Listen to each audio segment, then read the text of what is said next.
Babe. Yeah, babe. Listen, this is the biggest episode, I feel like, of season 2, which is saying something because we got T Swift in the finale. Cooler, you know what it is. But listen, before we get into it, I have one word to say. Mm-hmm. Emmy, long time coming, Emmy nominated Lamorne Morris. Yes! Woohoo! Come on! Oh, yeah. Come on! Yeah. I like that. Yeah. Yes.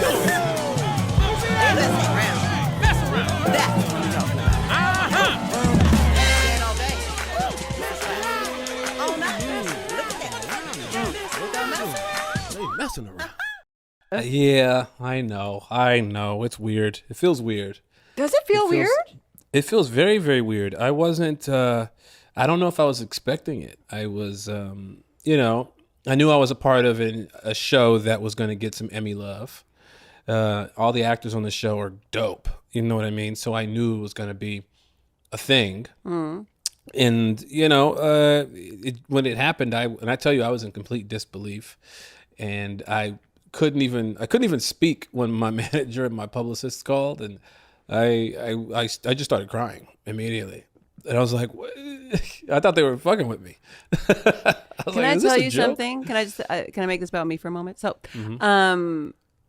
in our little thread we have with our friends, the screen cap came up with you being nominated. Mm-hmm. And I literally was like, because you guys fuck with me sometimes. So I was like, they're just like, are they? And I Googled Lamorne Morris Emmy, and it was like 9 minutes ago. And then I immediately started crying. And then I called you because I was like, oh my, I don't know why. I feel like it's always been in your future to be recognized for the incredible work that you do. And it's one of those moments like when I don't know, like a little dream come true or you get seen by everybody. It's emotional. I cried, man. I'm so happy. It's so well deserved. Oh yeah, I'm gonna post a video of my reaction.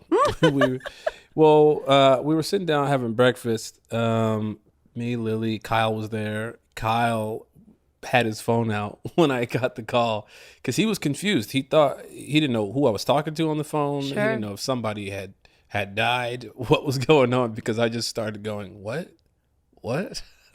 And I started crying, and Lily was looking at me so confused. Why is Daddy crying? Why are you crying, Daddy? And I said, Daddy's so happy. And at one point I get up to go walk away to go take the call in another room. And she goes, are you going to go cry in your bed? Oh, man. Yeah, so it's since it happened, I've been on the phone. I've been sending emails. I've been doing Zooms. I've been doing all these things. So I haven't really had a time or a moment to sit back and kind of, just think about how hard it was to get to that place, or even just to be grateful in the moment. Like to be grateful, just to sit back and just go, wow, that's so cool. Because we're busy. We're busy folks. So I'm doing this, doing that. I'm prepping for a new show. We're recording this podcast, doing the Morning After podcast, and I'm a single dad. So it's a full plate. There's no time to process sometimes because you just feel like your mind is always going on the next thing and the thing that days later and a week later and whatever. But this is a huge moment to just and celebrate. I just had my teeth pulled. And I just we were supposed to tape last week, and then I got like Lamorne's going into oral surgery, and I was like, what? And so it's still a little painful, and the pain meds, they kind of have you a little loopy at times. So, so I've just kind of been trying to sit back and enjoy it all. And but here we are. But this is also, if you saw my post on Instagram, for all the folks out there, it's still a love letter to New Girl, just because I'm like, man, the New Girl fans have been riding with us since day one, and I will never let that go. Never. Is he going to make the speech? Ever. Is he going to make the speech? New Girl will definitely make the speech. You know what's funny about it? I just talked to someone who's a huge New Girl fan, and they were like, "Oh, you must have like been at all the award shows, and you guys were nominated for everything." Like, right, obviously, right. And I said, "Well, what happened when New Girl came out was that it happened to just be in the year that all of these huge streaming shows came out that didn't fit into a classic comedy or classic drama, and they didn't know what to do with them come award season and for the nominations. And so a lot of shows that were pretty dramatic got lumped into the comedy world. So all of a sudden, like, New Girl was nominated, but up against Girls and Orange is the New Black. And those shows, you know, had big hard-hitting moments and powerful things that they were trying to convey. And so they would just clean house. And we never won anything. And did we even go to the Emmys?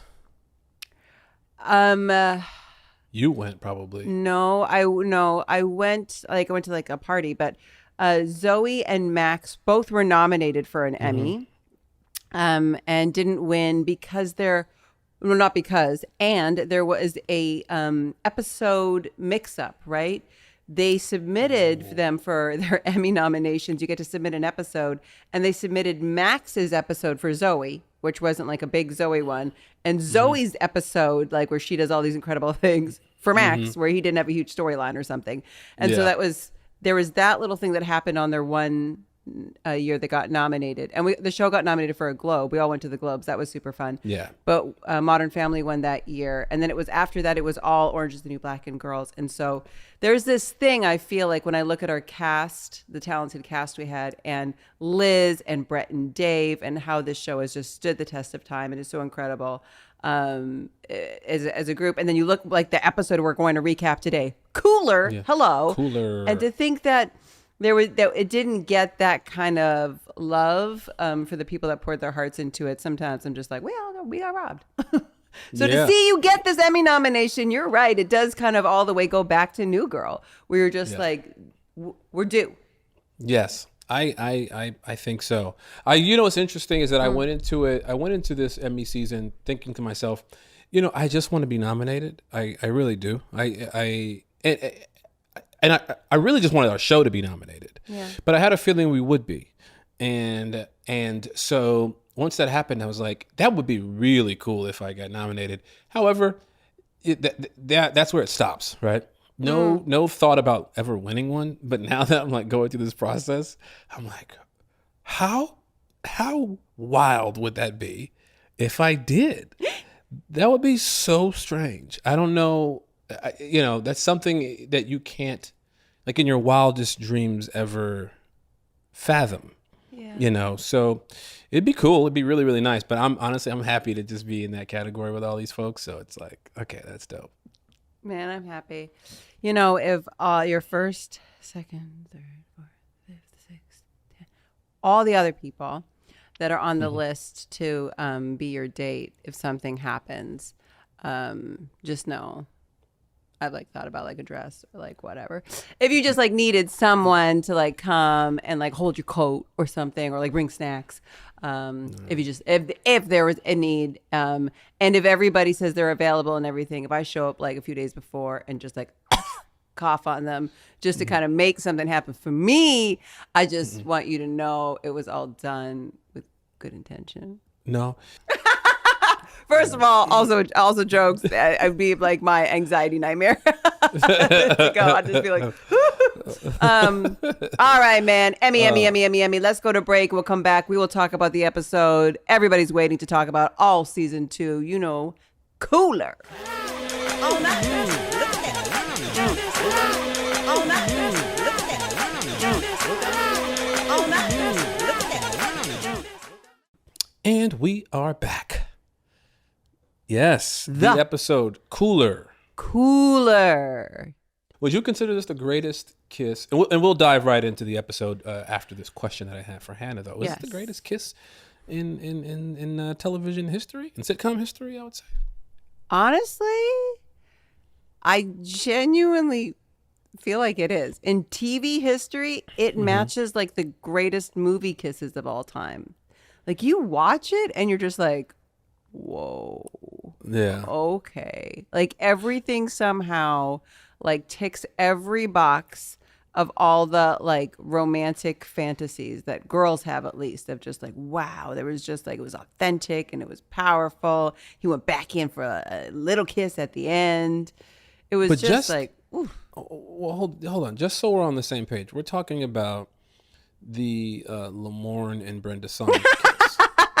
I was talking about the kiss that Schmidt gave Nick before he ran off with Brooklyn Decker. Is that what we're talking about? Yeah, I mean, I'm all turned around. Everybody was kissing in this episode. Hard to know which kiss people are talking about on this episode. All right, before we dive all the way in, give us that little recap.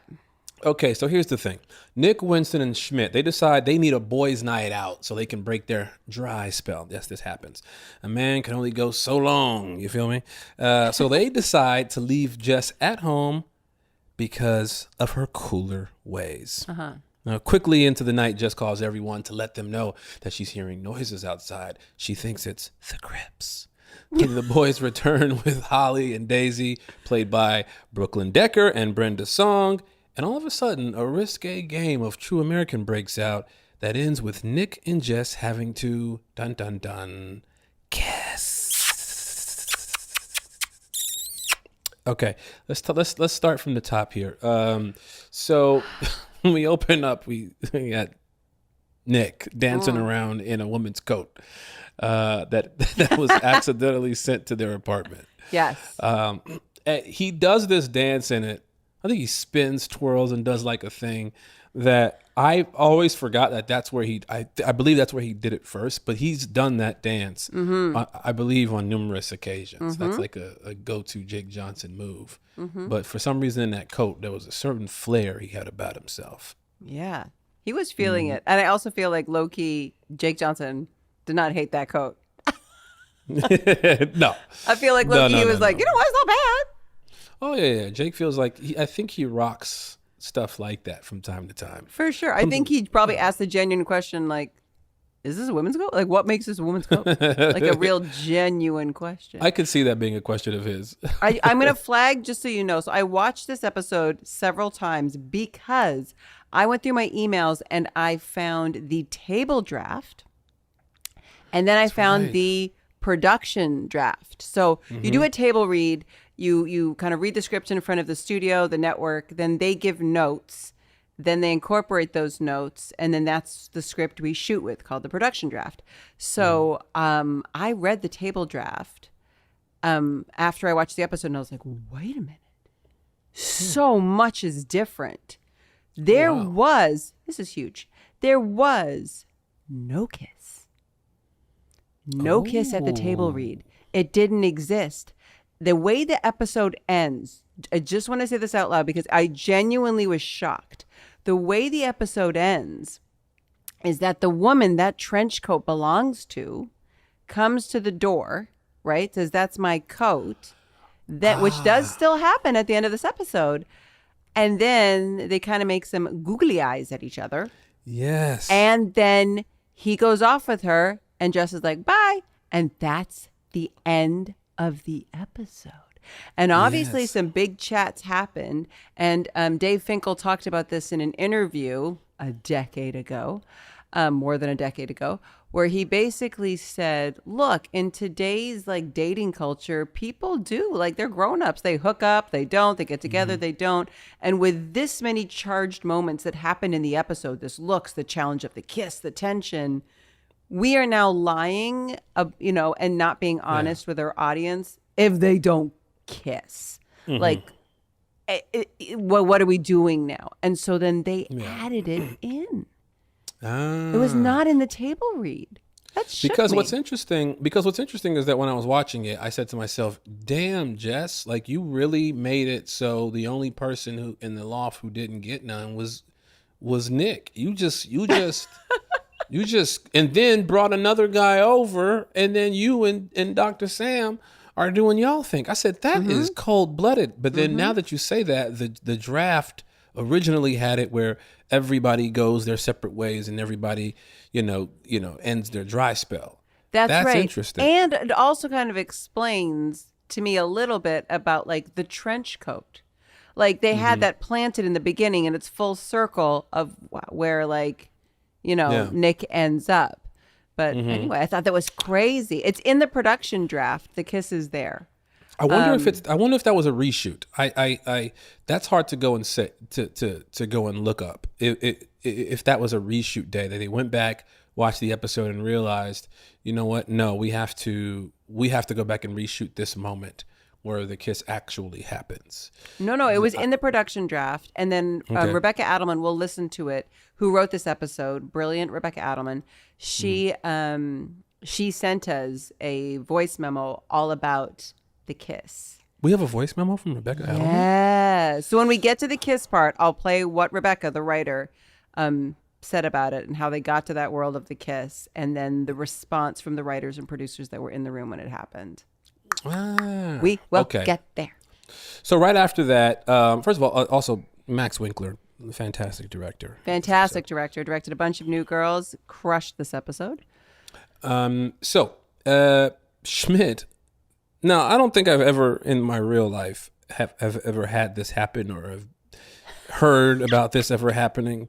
So I'm curious as to which writer has experienced this. So Schmidt, he walks out of his room in a towel and he's letting everyone know that he's been trying to beat off.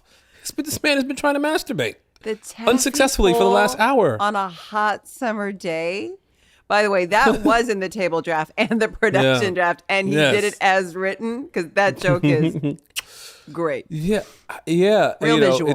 It's such a Schmidt thing. However, I'm like, a lot of our characters' traits and characteristics come from the imagination of our writers due to personal experiences that they've had. That's right. And I couldn't get to the bottom of that one. Of which writer has had this happen to them, but we will figure this out. I don't think anyone's like raising their hands to admit that. I thought it was also a funny line from Jess where she's like, "Hasn't the door been open the whole time?" Yes. We've all had that roommate where you're like, "Close the door. What are you doing?" Bruh. He's like, just trying to make it happen for myself. Now Schmidt, he wants to go out and his phrasing of it was off. When he's asking the guys if they want to join him in having sex tonight. Yeah. What he's trying to say is, I'm going out to find someone to hook up with. Do you all want to join? And Winston, join the quest. Join the quest. The quest to achieve said interaction with a lovely young person. Yeah. And so Winston decides yes, because Winston is also on a dry spell, and Winston, like myself, when I have taken hiatuses, once you decide to jump back out there, it is difficult to talk to women. It's just, because I don't know what it is. You know what I mean? It's different times. I guess it's easier on dating apps to just make something happen. But in person, they show a flashback when a girl asks Winston his name. He just goes, yeah. He just has a moment. I'll be honest with you. I've done that. My name. You're asking my name. My name. My name. Who, me? My birth name. I will say I have had people talk to me many years ago, but they it's funny when you realize they're not in their body. They're trying to have a conversation, but they're not in their body anymore, and they're watching themselves going, "Get together. What are you doing? You gotta walk away." And they sometimes they just they disappear into the night. Bye bye. It's great to know that women on the other end can acknowledge that when men are acting a certain way. You want to be like, "Hey, bud. Yeah. Take 5. Yeah, take 5. I'll be right here. Come back. Come back to me. Come back to me. It's okay. We've all been there. It's okay. Have you ever been a part of the? So the next thing that happens is Jess wants to join in, and this is when we realize what the word cooler is. Yeah, Nick, not like we usually think. Someone's like cooler, right? No, Nick, like a cooler offer. Yes, Exactly. Like she can definitely, lower the temperature in the room, And has that ever happened to you where because you got a group of guys that you kick it with, your drinking buddies, etc., and they're like, they either go out and don't tell you, and then you realize like, oh, they've been out having fun without me. I feel like you. I feel like in some date when we started being friends, you're like, well, going out there to meet girl. Like, don't come. Like, if you're going to be there, no girl's going to come up to us. Like, or come later. Show up later. Don't be there when we're trying to get girls. Because if you're sitting there, no girl's going to come over. That's true. That's 100% true. Because I'm also a real girl's girl. If a girl came over, I'd be like, hey, what's going on? Oh, yeah, where are you from? Well, should we go get a drink? We're going to go to the bathroom. We'll be back in a second. And you'd be like, can you just go away? Yeah. Yeah. For sure. Us. I'm your okay. cooler. So that has happened to you. Yeah. I've done that. I did that today, actually. I didn't do it today, but So our birthdays are close. Very close. Very close. I'm having a birthday party at my house. Not on my actual birthday, but around that time. But my friends who are helping me organize it, I told one friend in particular, I said, hey, don't forget to invite all your girlfriends. I have a few girlfriends that I know that are friends, but I have a lot of single guy friends that are coming, and I'm like, oh, it'd be nice to have everybody mingle and get to know, just bring your single girlfriends or the ones who aren't single, whatever. Sure. And then she was like, well, no, because you have a cap on how many people you want there. And I was like, well, yeah, I'm only inviting like 10, 15 people, but you can invite whoever, And my sister, my friend Alicia, who I call my sister because when we go out, she is a cooler, and vice versa. So I say, this is my sister, everybody. She was like, no, we're only going to have 2 people. You invite 2 of your girlfriends. That's it. We don't need all them randoms walking around. I said, no. You see, this is why us guys, we go out and don't tell y'all sometimes. Because we want the competition. She's out there looking. She out there looking, but I said, it's my birthday. It's my birthday. This ain't about you. Can I get a day? Can I get a day where people are showing me some love and some attention? And so at the Emmys. Next. Yes. Okay. Well, she feels left out. Jess feels deflated and left out. And then the boys are in the bathroom dancing. So can I ask you something? I don't know if you remember this, but this is me trying to guess because I feel like I know you well enough and I know Max and Jake well enough. And I also had those 2 scripts I was reading. There's no dancing. Okay? And I feel like Max and Jake started dancing, and I feel like they had you guys do take after take after take after take after take. And there's a line, and it's what they end on, where Jake says to you, dance, dummy, to you. And then you start dancing, and they go out on it. And I feel like Jake knew, they just want us to do something really dumb and weird to end this thing. And you didn't dance in the first dancing chunk. And then the second dancing chunk, he says, dance, dummy. You then dance, and they're like, yeah. And then it goes out. And I was like, this feels like it was improvised. They liked the weirdness. You didn't feel like dancing or feel comfortable dancing. And then he says in real life, dance, dummy, which makes it as if it's in character. And then it stays. That's my theory. I think your theory is accurate. Hey. Jake was probably fed up of us continuously doing it and was like, Lamorne, if you just effing dance. That's right. Then we will be able to move on to the next scene. That's honestly, I felt it watching it. I was like, I know this vibe. And I can tell Jake's voice when he was like, dance, dummy. And I was like, that's just Jake talking to Lamorne being like, can you dance so that we can move on to the next thing to shoot today? Oh, 100%. Because I know for a fact I did not want to dance. I knew for a fact, like when they were all dancing, that is one thing that I definitely don't enjoy doing on camera is dancing. I don't do it. I don't like it. I don't like it. I don't like it. But a new girl, oh boy, do they like dancing. They do. They do. They love to make people dance. And in that moment, I remember, you're right. I think they improvised those moments and they just kept going with it.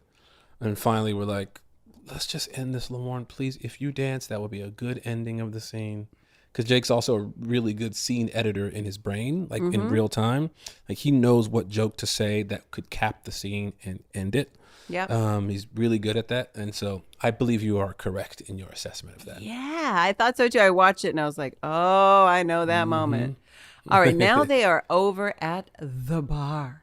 Oh, yes. Where we meet two very beautiful women, Brooklyn Decker and Brenda Song, Holly and Daisy. Oh, yeah. Oh, yeah. They see Brooklyn Decker at the bar, and they all think they got a shot. They all think they got a shot. Yeah, that's true. That's the first wild assumption. You got a shot. You just immediately think, in real life, what guys do, at least the guys who are like good to each other, in real life, they see somebody like that, they'll kind of talk it out. Which one? Let's all just go and let's see who she gravitates towards. Let's just see. I'm like, you can't call dibs like, oh, I saw her first, so I'm going to be the first person to shoot my shot. 8 ball. Yeah, exactly. So usually guys are pretty, Schmidt in this one was real ruthless. He was ruthless. Yeah. And full Schmidt mode. Full douchebag jar Schmidt. You got it all. Oh, yeah. And Winston, obviously, he tries to shoot his shot first, and it doesn't work out. But he happens to stumble upon, at least for a couple episodes, the love of his life. The love of the season. The love of the season, Daisy, played by Brenda Song. That was also a switch they made. At the table draft, she just says, I have a boyfriend. But I personally love the fact that they added this, like, I got a ring. Mm-hmm. Right? Because I think, again, it plays to the intelligence of the characters. I don't think that Winston would have been as comfortable as he was and out of his head as he was if it was just, I have a boyfriend. Oh, yeah. Yeah, so I think that was a really smart choice that they made to be like, no, she's going to show some hardware. Now, why do women do this? Why do women wear, wedding rings out when they're not married? I get the logic. Oh, so people don't talk to me. However, you there by yourself. Mm-hmm. You really just, if you just wanted to drink, you'd make one at home. If you go into a very lively public place. Well, they're not there alone usually. They're like there with friends or whatever, but you don't understand. Like there's a lot that happens when you have moments where you're by yourself, like you're going to walk to the bathroom and come back. And if there are men out there having those little chit chats in the corner, deciding who's going to go where, if a girl walks by flashing big old ring and she's walking over to the bathroom and she's cute, you go like, not that one. And she gets a nice leisurely walk to the bathroom. Okay. Well, I know some men who that's their thing. Oh, that is also true. What's up? Because listen, you got a lot to lose, so do I. So you ain't gonna say nothing. Like I know some guys that are like that, are ruthless. I know some women that are like that. Sure. I watched the Ashley Madison documentary. I know. There's a whole world out there where I'm like, wow. Oh my God. People love to have complicated situations. I know. It's so strange. That's a real choice. I'm like, man, you need a hobby. Get some puzzles. Do something. I will say one of the biggest laugh out loud moments of this episode. It's a great episode, but like real laugh out loud. I also feel like because it was improvised. Mm-hmm. Is Max and Jake, they do the slap in the bar and then just drop out of they fall to the ground. Yes. Yeah. It cracked me up because they really go for it. Yeah. They really hit the floor. That it's Max getting on top of him. Like Max is really doing it. And Jake's like, God damn it, Max. Just pulling him down. I don't know why. Just really, I forgot about it. Again, in no script. So fully improvised. Yes. Just a takedown, a slap and a takedown. Oh, 100%. It made me really laugh. 100%. Oh, yeah. And I don't think they pulled back on those hits. No, you've told so many stories about really getting a slap. Even thinking about it now, and obviously because I have a tooth situation happening, it like, I'm not joking. When you mentioned it, I started feeling, my face started aching because Jake, I don't know if he thinks he's Daniel Day-Lewis. He hits for real. Mm-hmm. And I'm like, bro, you don't have to. You can pull that hit. Like, I think the fans will get it. Like, it's TV. You don't have to hit me. He's like, no, I gotta go for it. I gotta give it my all. Now, Jess is back at the loft by herself. Yeah. Right? Which is so funny. She goes through this entire Like she's having so much fun at the loft by herself. It's almost like she never gets this alone time. And she's, Haven't you lived with roommates though? And then they all leave and they're not going to be back that night or whatever. And you're like, holy moly. What do I do? With this huge old house all by myself, I can get weird. And also so much of that was improvised. I looked at that script too, and that was just like a thick old pack of alts that came in to be the tops, no bottoms, bottoms, no tops, tops on the bottoms, and the robot life, and the silver, and damn you, Zimbabwe. Like none of that's in the script. So that was their big, I bet, alt pack of like doing all the weird things. And she crushes it. It's so funny. It's so relatable, because then that's the problem too. If you're a girl at home alone, you're like, this is so fun and it's so crazy. I can walk around in my underpants. I don't care. And then all of a sudden you're like, someone's gonna murder me for sure. Someone's gonna murder me. Where are all the people that live with me to protect me? Very logical train of thought. And this is where the whole cooler thing starts to happen, because Nick explains this to Jess earlier, that she's a cooler, and he explains his issue when he's trying to do a certain thing with someone and she gets in the way. And now, even though she's at home and he's out, it happens again, because she thinks she hears something outside, and who does she call? The guys. Yeah. She gets on the phone. Well, she calls Nick. She calls, And guess what? Schmidt decides he's going to interrupt this smooth interaction that Nick is randomly having with Holly. But by the way, let's talk about that for a second. Funniest thing to be attracted to, by the way. Oh my gosh. She's attracted to broken, desperate, sadness. Sadness. Can't be depressing. Has to be just sad. Oh my gosh. It's so funny. I wonder if there are women like that. Sells it. Oh, for sure there is. Where they at? Let me just at the end of this episode. Are they at a Dashboard Confessional concert right now, just looking for sad? I mean, that's your market right there. Just show up and just don't smile like that. Work on that. Yeah, I gotta stop smiling. Yeah, figure it out. There you go. That's it. You got half the girls at the concert right there. Where my Dashboard Confessional fans at? Raise your hand. Let me know when the next show in LA is. Such a funny premise to sit there and be, because you're trying to think, I guess, if you're building out this episode, what's one woman that would be so perfect for Nick Miller? Like so perfect that none of the guys can compete because of what her specific little kink is. And I just cry laughing when they were like, she likes sad boys. And they're just like, that's it. That's the thing. No one else can compete with it. Really made me laugh. And Brooklyn Decker crushes it. Oh, yeah. You really believe that this is like really doing it for her. She doesn't like him, but she wants him and she can't help it. It's such a funny kink. It made me laugh. Oh, yeah. And what happens is, because Schmidt is obviously very slick, very smooth, he interrupts that by giving Nick the phone. And Nick, obviously a great human, decides, okay, my friend needs my help. And that leaves room for Schmidt to slide in there.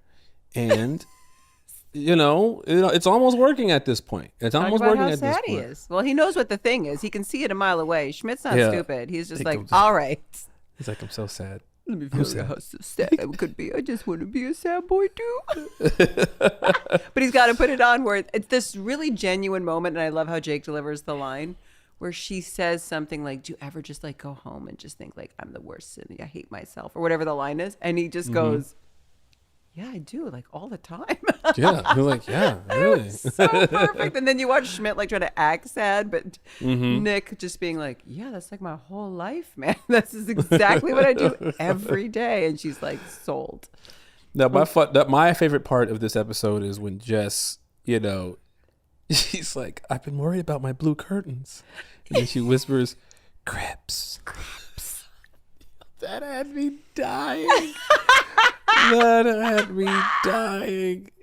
Her delivery, I mean, I don't know how many takes it took her to do that, but that was so perfectly delivered. She's scared to even say it. She's just scared to even say it. Snoop Dogg would be happy. Snoop Dogg would be very proud.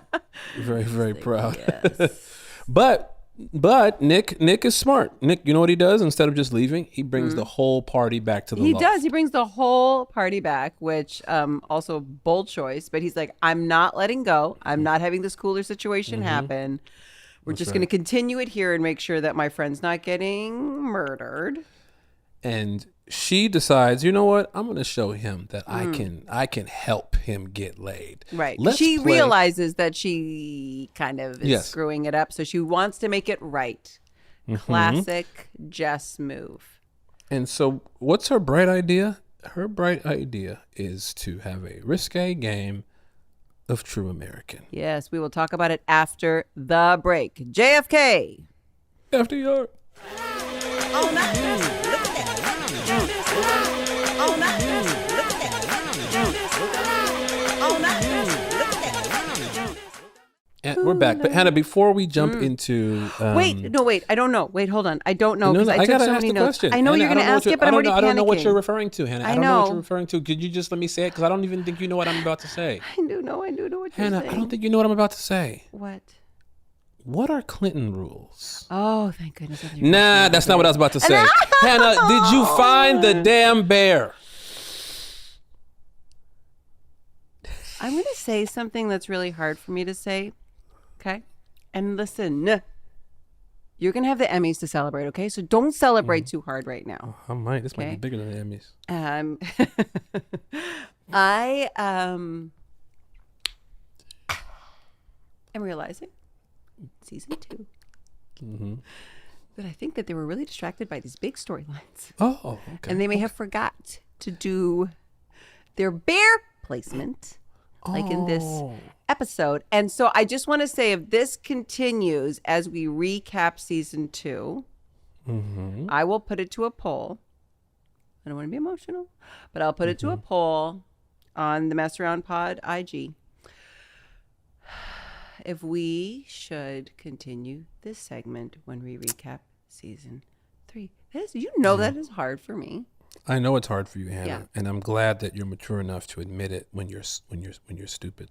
Hey! I don't mean stupid. You know, it's That's very a harsh hard when word. you have faith and all of a sudden you start to realize that maybe Santa Claus is not real. Okay. I'm in a moment and I'm still going to spend this season looking to see oh no, I just had a weakness. I had a weakness at a moment of doubt. And then I was rewarded by lots of bears. I'm just saying, if by the end of season 2, there are less bears than there are more bears, I'll put it to a poll. That's all I want to say about it right now. Okay, it will be sad to see it go. Yeah, because I do enjoy making fun of you during this midway point. I know you do. I know of the episode, but it's so hard to say goodbye to where's the bear? I would like to say, for those of you that watch this on YouTube or watch these clips on our IG, right now the lighting on you, very film noir. It's very dramatic, very film. I feel like it's like Raymond Chandler, like you're looking through the slits of the Venetian blinds, and like she was there, that damsel in distress. Well, what the problem is that in this room, and I just moved into this place, and so in this room in particular, I don't have curtains up. I just have like a temporary blind that blocks one side, but not this side. So this time of day, it looked very noir. Yeah, very film noir. I dig it though. Very spider noir. Very dramatic. Mm-hmm. Feel like I'm going for my next Emmy nomination. I need to start setting the lighting, walking around with these crazy lighting kits. Well, that's my new show, Spider Noir, with Nick Cage. That's true. True American. True American. True American. I will say this.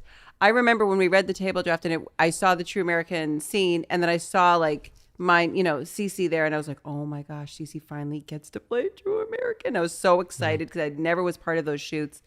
And I still wasn't. Cece does not get to play True American whatsoever. And I remember being really bummed. Do you ever play? You play at some point.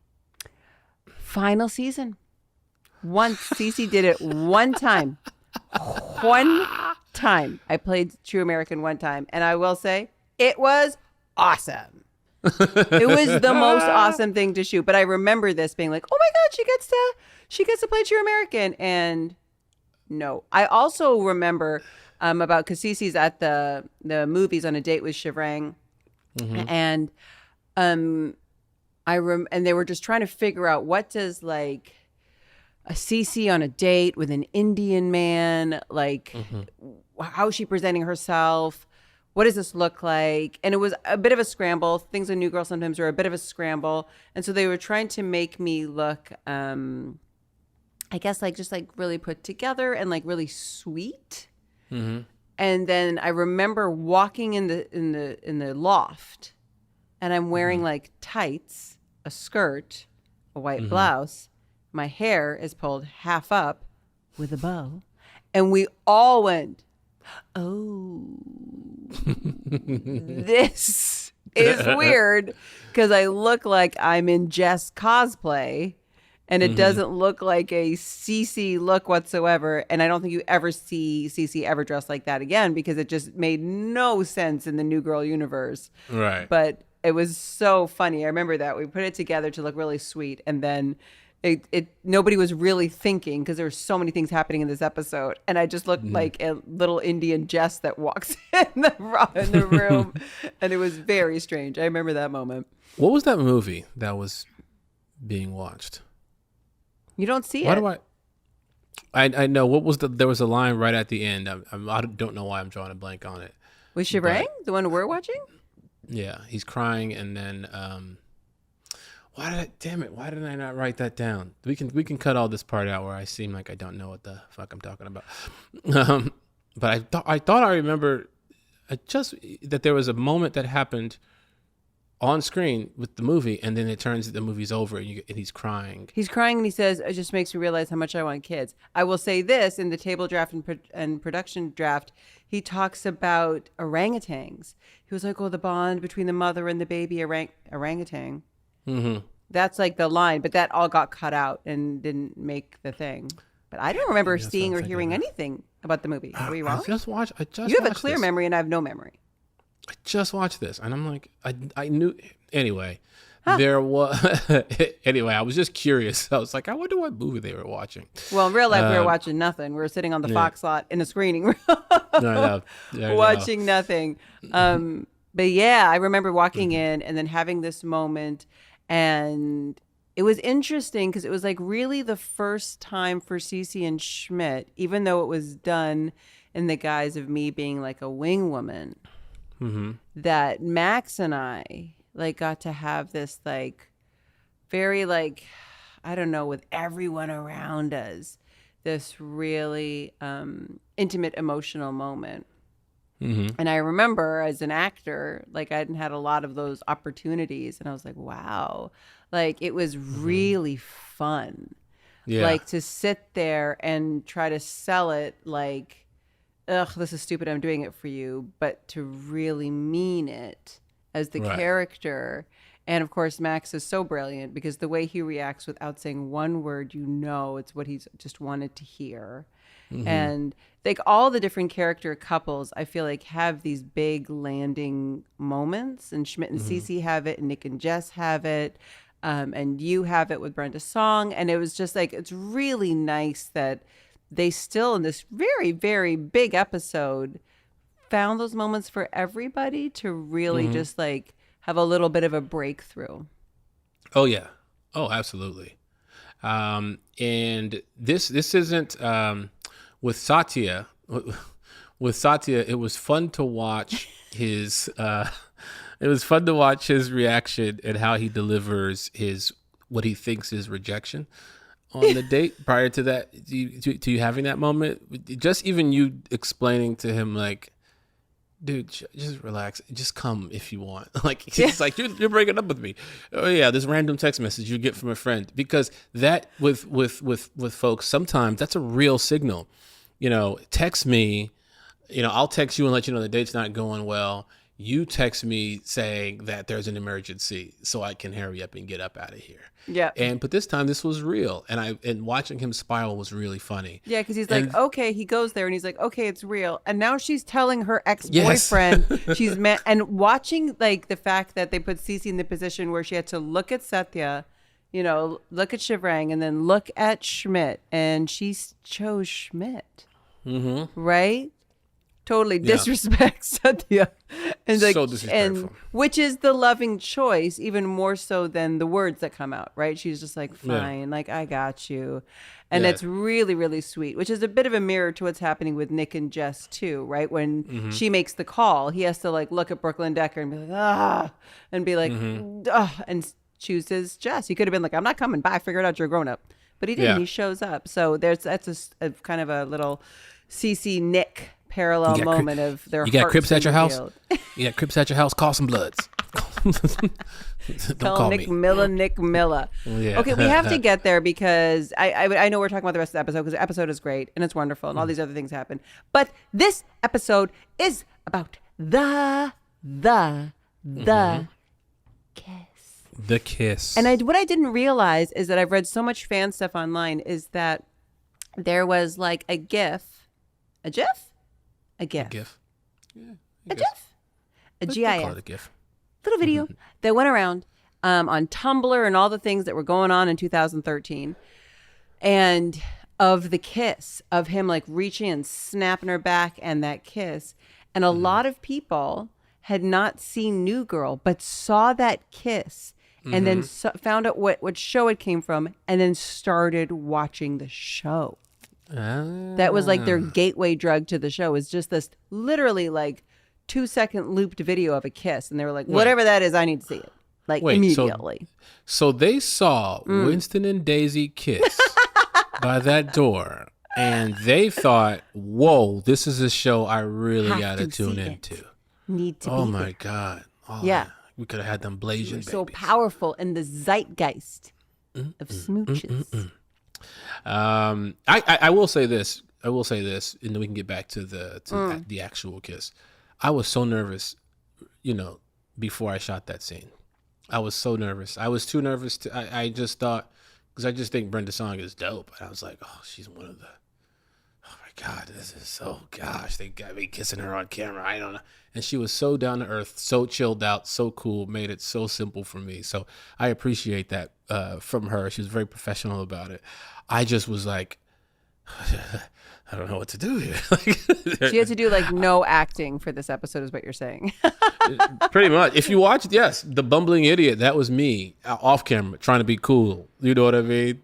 Like, yeah, I know that feeling deeply where you're just like, now I got to act like the thing, but I'm really feeling the thing. And I don't want them to know that I'm feeling the thing. So I'm like, my acting is now like weirdly informed. Exactly. I know that feeling. If intimacy coaches were around then, like they would have looked at me and been like, okay, hold on, let's talk for a second. Let's talk. You good, bro? No. You okay, dog? Not okay. Not okay Feeling at all. Stressed. Can we also just talk about the one thing that was said? Because this is the part that was so good. Is that when they all have to do is like the kiss so that they can get out from behind the Iron Curtain. Just kiss, just kiss, just kiss. And then there's like that funny dance of like awkwardness and like you like tongues or no and count down, don't count down, look me in the eye. Why are you looking at me like that? And all this like weird stuff. And then finally it's about to happen. And then he goes, not like this. Yeah. Not like this. Yeah, not like this. I had to pause. And I was like, I mean, this is some like notebook level writing moments. I mean, this is like a comedy, like a 22-minute like network comedy. Not like this. Yeah. How? And then you're sitting there. This is your first time seeing the show. You're just sitting there being like, if they try to will they won't this for a whole other episode, I will pass away. Like, what do you mean not like this? Like how? And then at the end when he says, I meant something like that. Pretty good. So good. Pretty good. So good. I want to put this to the fans. I want to poll this one. Okay. Not like this. That happened in New Girl, in this moment that we're talking about, but it also happened in the greatest film of all time, The Matrix. When Switch is about to get killed, she looks up and she realizes this might be her time, and she goes, not like this. I'm a Matrix fan. If there are Matrix fans out there, please let me know which one was more impactful. And if you've never watched The Matrix, we're so sorry that Lamorne has just spoiled one of the best movies of all time for you. Well, if you haven't watched The Matrix, that's on you. That's on you. I got nothing for you. Spoiler alert. Neo's the one. After the fact. So spoiler alert. Oh my gosh. Not like this is so powerful. I don't know. And they did such a good dance up into that point. Like when she like gets down on her knees and then pops up and he's like, what are you doing? Yeah. She's like, I want to sit on the ground and have a kiss. And it's just like so many funny moments. Yeah. And then instead it's just like organic and messy and weird and strange and undeniable. Also, the gall, the audacity. Sam is behind a thin piece of plywood. And that was not a quick kiss. That was like a kiss. That's crazy. That's crazy. To do that in that moment made me so annoyed with this couple. It pissed me off so much. Because I'm like, man, that dude is right there, y'all. Come on, man. Come on, man. And come on, man. What happened to bro code, Nick? Well, that's why he gets in the next episode. He gets punched because it was outside of the game. Because you did see, also kind of weird, you know, Dr. Sam outside chanting kiss, kiss, kiss, kiss, kiss. Yes, that was weird. Also, it was mature of him, but because he knows it's part of the game, and you know, he knows it's Nick. Who cares? You know what I mean? But still, once it became like a real thing outside of the game, that's like Love Island, right? They always have those rules on Love Island, which is like if you kiss someone in a game. Don't say Love Island, right? Like I'm supposed to know. Like I don't watch this BS. Okay, switch. Look, we all have our things that we like to watch independently. I'm just saying, and The Matrix, different. Love Island. Yeah. The Matrix is up here. Love Island is somewhere in the bowels of the basement. You cannot gradiate art. That's art to you? Yeah, it is. Love Island is art to you. No disrespect. And it makes me feel something. Art. No disrespect to all the folks out there on Love Island. That's mad disrespect. They're artistes. Anyway, but that is the show that really talks about like something, a kiss happens or other things happen. In the game, you are not allowed to get mad about it. And so I feel like Dr. Sam has somehow some weird respect for that, what I think is just straight up cheating. It says, it's in the game, it's fine. But the way that they literally just like, good night, and like we're hugging each other, and he's like, you're lost, you didn't kiss her behind the door. She's amazing. And then like takes her to bed, and then they pop out. She watches a woman take her coat back, which is not really the most sexy setup for a woman, to see a man to surrender his coat to a woman that he's enjoyed wearing. And then that kiss. Yeah. Chef's kiss. Perfect. Chef's kiss. It was great television. Perfect. Great television. I remember rewatching it saying, this is crazy. This is an episode that's crazy. It's wild. It's filled with so many introductions to new characters, moments, relationships. This was in the top 5 of New Girl episodes, I gotta say, you know, for sure. And I truly believe it went into like the zeitgeist, like that kiss. It set the standard, and it really just cemented, I think, how good this show is, and just like punching you in the face with comedy and heart.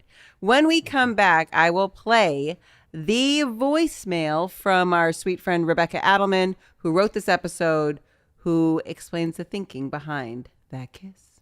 Oh, not this. Look at that. Oh, not this. Look at that.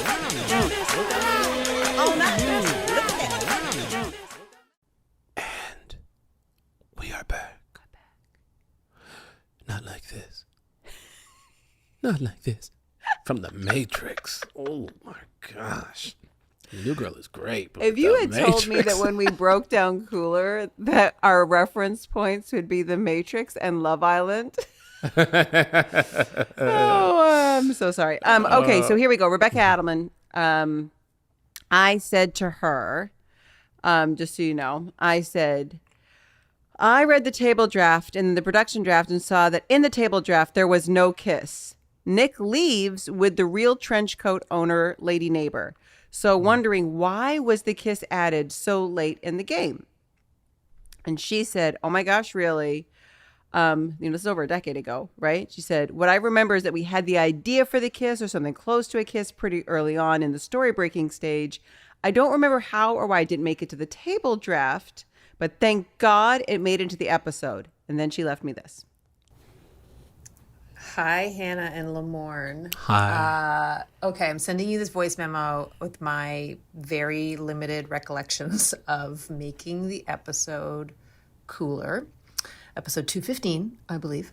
I know that we wanted there to be a kiss. I remember that being very much part of the conversation as we were, late at night in the writer's room breaking the story.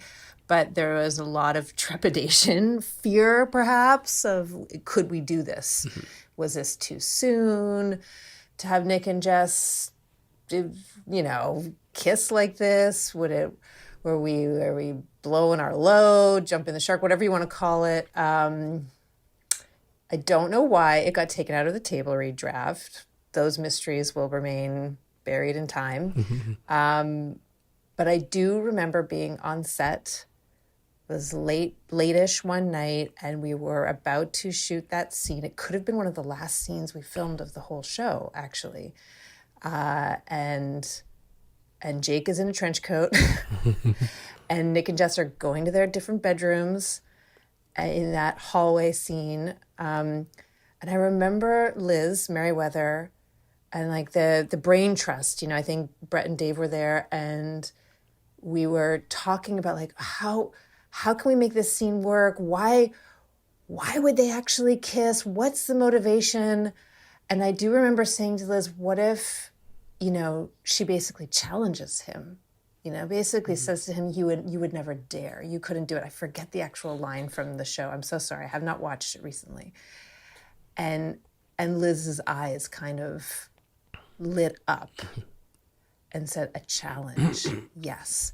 And she kind of took that idea. And I don't know how we tweaked the script. I'm not exactly sure. Again, this is all just operating on a decade of memories. But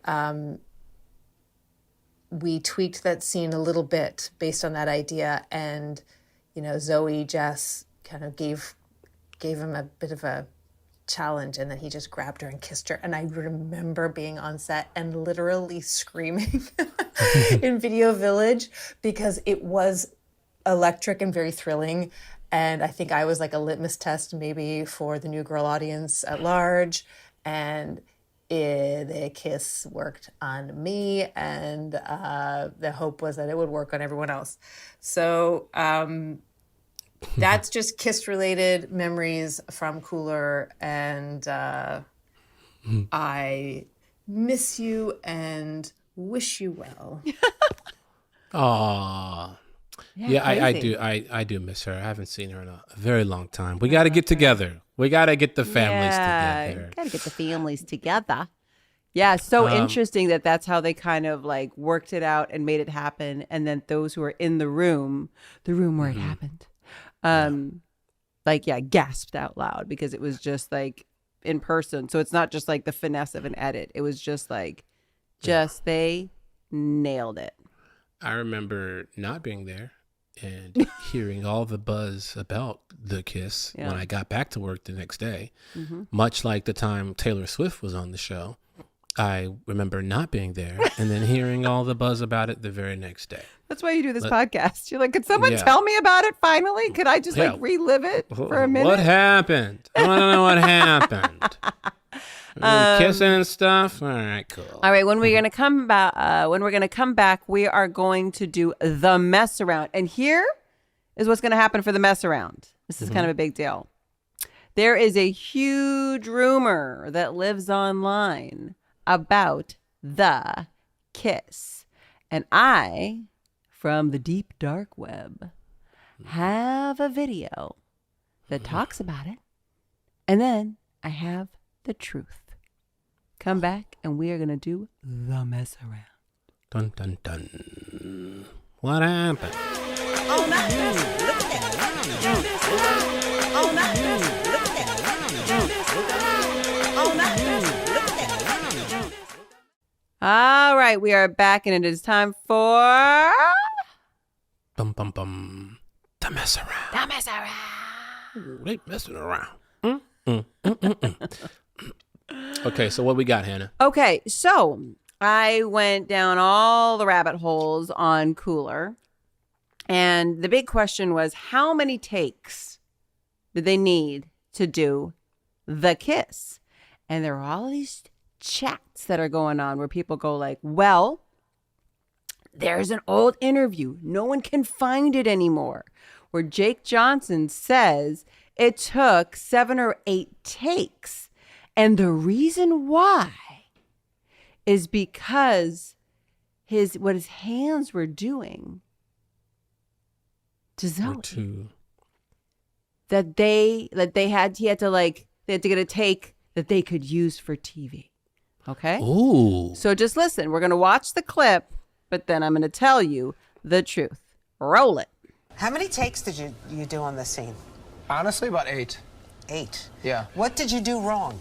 It was what my hands were doing off camera. Are you married? I am married, yes. And your wife likes you doing those kissing scenes? You know, the truth of the matter is my wife is really happy I have a job. So here's the thing, okay? So funny. And you will back me up on this 100%. Here's the thing. The person, the interviewer asks, right, as a joke, what were you doing wrong? Not understanding that, look, no matter what scene, you're doing 3, 4, 5 takes, no matter what. Yeah. This was a huge moment on the show. So they're going to try it, like, do it more heated, do it, like, pull it back, do it this way, do it from this angle. We need to get, like, the wide. We've got to get the close-ups. We've got to do all the stuff. So there's a billion takes that happen. But she then, throws out as a joke, what were you doing wrong? And he responds with a joke. With a joke. Right. But of course, that video is just like on like in this news moment. Right. And then just like the transcript kind of got pulled and then it got kind of put out in the New Girl like fandom world as if that was a fact. Right? That they had to do it 8 times because of his hands. So we're right here on the mess around to let you know that is not the case whatsoever. That is just how you shoot a show, you shoot a kiss, you get it done. And Jake Johnson was just making a joke on a morning show. Ba-ba. Yes, that is the truth. Yeah, now, it's true. For me, when I'm doing lovemaking scenes, once I lay her body down, we got one take and we got one take only because the chemistry is there. And if you've ever seen me in a lovemaking scene, one of my many films and television series is You're doing great. You're doing great. I'm always making love. I'm always making love. And in those movies, in those scenes, have you seen Monsters Ball? Mm-hmm. Where they really go for it? That's kind of how I am. Yeah. Me and my scene partner, we really go for it. And I think that's how all actors Taffy should be. pulls on a hot day.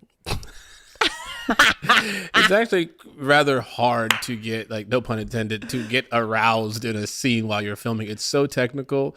It's so, like, mechanical that people think that it's like this real aggressive thing. It's not. It's not. You have 1,000 people around you. You're on a time crunch. You've got so many things that are happening. It was a huge moment in the show. We're all team show. What can make it the best show? What sells it the most? What's too much?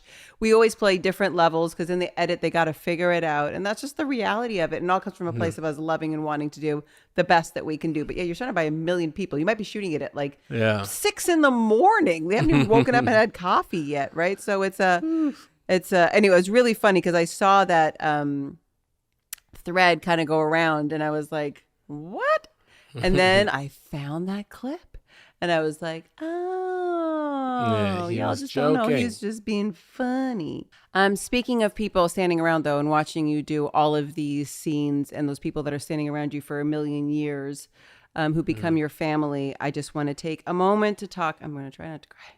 To talk about Sweet Curtis Bradford. He was a gaffer on New Girl for the entire time and one of the most beloved, sweet, wonderful humans. And he passed away this week, and we just want to send his family so much love and support, and we all love Curtis so much. So much love. That man was great to me. Yeah. When I directed an episode, I remember him and Russ, our DP, were so hands-on with me and so like helpful and kind and generous, and I mean, I'm talking would go out of their way to like pull me aside and like give me tips and notes and thoughts, and just when I heard he passed, it was so weird and so just like it was a punch to the gut for sure, and he will very much so be missed. That man was wonderful. So, R.I.P. Curtis. R.I.P. Curtis. All right, you guys. Great episode. Great episode to relive for all of us. Reminded us of so many wonderful things. We will be back on Thursday with a loft meeting where we will talk about so many more kiss-related things with Cooler. Make sure you go there. Also go to themessaroundpod.com if you want to snatch some of this merch. I believe we are almost fully sold out, but we got some special things brewing for those of you that sign up on the website. You will be the first to get the next drop of merch. But yeah, it's been selling out in a week. So we got to repo, get some more stuff, get it going. But if you want to get there before anyone else, make sure you sign up at themessaroundpod.com and follow us on IG, The Mess Around Pod, or The Real Hannah Simone and Lamorne. Yes, indeed. Kisses. Much love. Mwah. That was The Mess Around. This has been an iHeartMedia production. Our executive producer is Joelle Monique. Our engineer and editor is Mia Taylor. Additional production from Daniel Goodman, Wendy Heisler, and Kyle Chevron. Our theme song was written and composed by Ronald Jukebox Jackson. So we're going to catch you next time. Bye.